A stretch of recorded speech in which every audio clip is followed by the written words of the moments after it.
Let's talk pre-qualification versus pre-approval. Many times the words are used interchangeably, but there is a difference between the two. If you're not sure just what that is, stay tuned to learn more.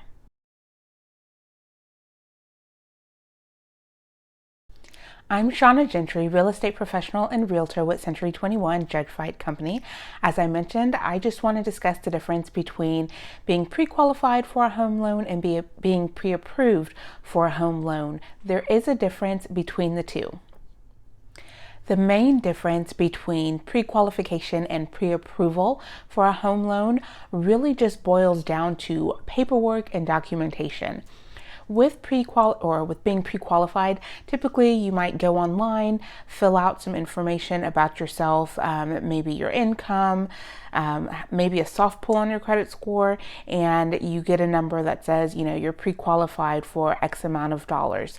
What that means is just from that initial information provided, you may be pre-qualified for that loan, but what it boils down to is when you find that home, and you go out shopping and then it comes time to actually apply for financing, there's more documentation that's needed. There's the employment verification, there's usually bank statements involved.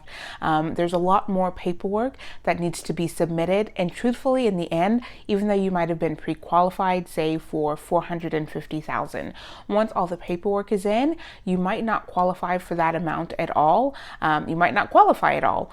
And so it can actually put you in a precarious spot when it comes to actually trying to get that loan. With pre-approval, you're actually submitting all of that paperwork up front. Before you even go home shopping, you're submitting your employment verification, you're getting the credit pulled, you're submitting the bank statements and any other additional documentation that that loan provider is going to need, and you're getting a real number. They're saying, based on all of this information here, we know that you are approved for a loan of $425,000, for example. And what that means is when you go out shopping, you already have that essentially in your bag. You know that I'll say in your wallet. You know you're going with $425,000 when you go shopping for that home.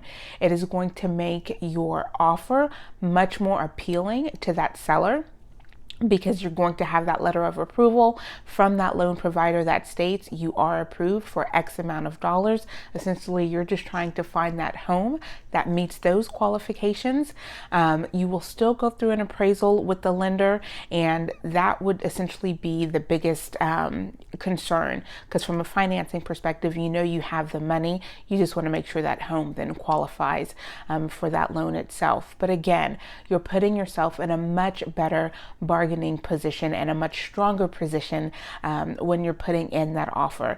And many sellers and listing agents, they're not even going to accept an offer or really entertain an offer without having that pre-approval amount. And quite frankly, as a buyer, you wouldn't want to go shopping without really knowing how much is in your wallet. You don't want to hand over your credit card and just hope that the funds are there, and maybe they are, maybe they aren't. You know what I'm saying? So that's why being pre-approved puts you in such a stronger position. And again, all it means is usually speaking with the loan officer directly and submitting all the documentation needed, again, well before you even have that house in mind, but knowing for certain how much money you can get approved for when it comes to a loan. And that's your biggest difference between pre-approval and pre-qualification. It seems very simple, but again, the strength that it gives you when it comes to purchasing your home is tremendous. So especially if you're a first-time home buyer, I am always going to recommend get pre-approved, not just pre-qualified. If you're working with the realtor, they should suggest that to you as well. And if you don't have a lender, they can provide you with a number of loan officers that you can speak with to go through that approval process. I know I have a couple of loan officers that I recommend. So definitely get pre-approved, not just pre-qualified. Work with your realtor so that you can start your home journey off right.